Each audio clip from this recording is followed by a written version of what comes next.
금융위원회에서 베일에 쌓여있던 특례보금자리론을 발표했습니다. 시장에서는 기대가 컸던 만큼 실망도 큰 모습인데요.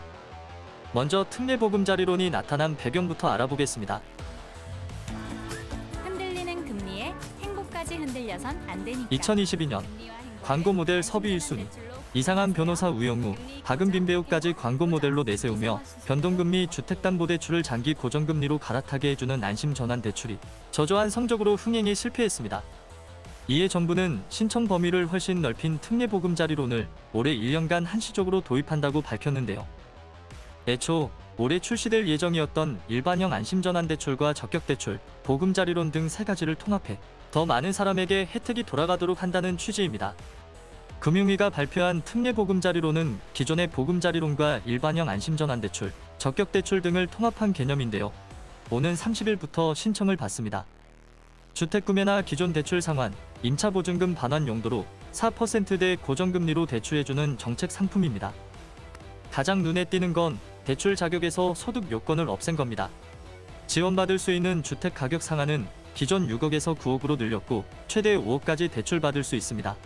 주택담보인정비율 LTV와 총부채 상환비율 DTI는 기존과 같이 각각 70%와 60%가 적용되지만 총부채 원리금 상환비율 DSR 규제가 적용되지 않아 대출 한도에 다소 여유가 생길 것으로 보입니다.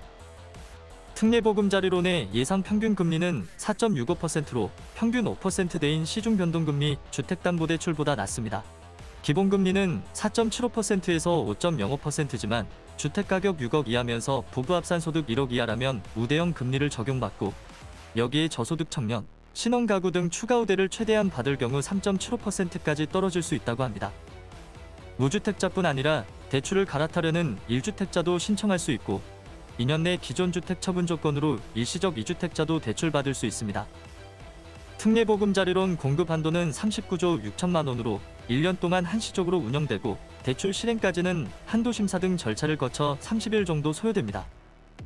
하지만 특례보금자리론의 도입에도 여러 의견이 엇갈리고 있습니다. 소득과 관계없이 대출이 나온다는 점에서 2023년 올해 무조건 내 집을 마련해야겠다라고 마음먹은 사람들에게는 기회가 될 수 있습니다. 작년 하반기까지 연일 저점을 갱신 중인 집값을 들여다보면 올해 특례보금자리론을 활용해 주택을 구매하면 효과적일 수 있습니다.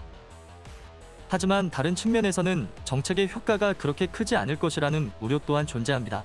앞서 이야기했듯 현재 끝을 알 수 없는 하락기인 부동산 시장 속 굳이 지금 집을 사야 하나 싶다는 거죠.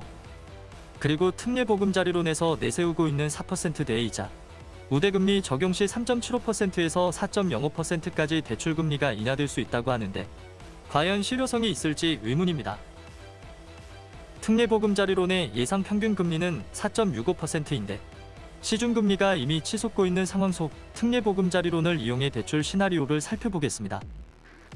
연이자 4.65%, 주택담보대출 5억, 30년 원리금 균등 상환을 했다고 가정할 시 월 상환액만 257만원 정도인데 월급에 가까운 이자를 매달 내야 하는 것이 현실이지요.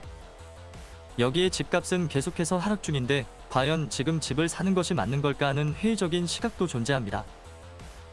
급격한 금리 인상기에 시중금리보다 저렴한 고정금리 상품을 이용할 수 있다는 점에서 실수요자들의 관심이 뜨거운 특례보금자리론.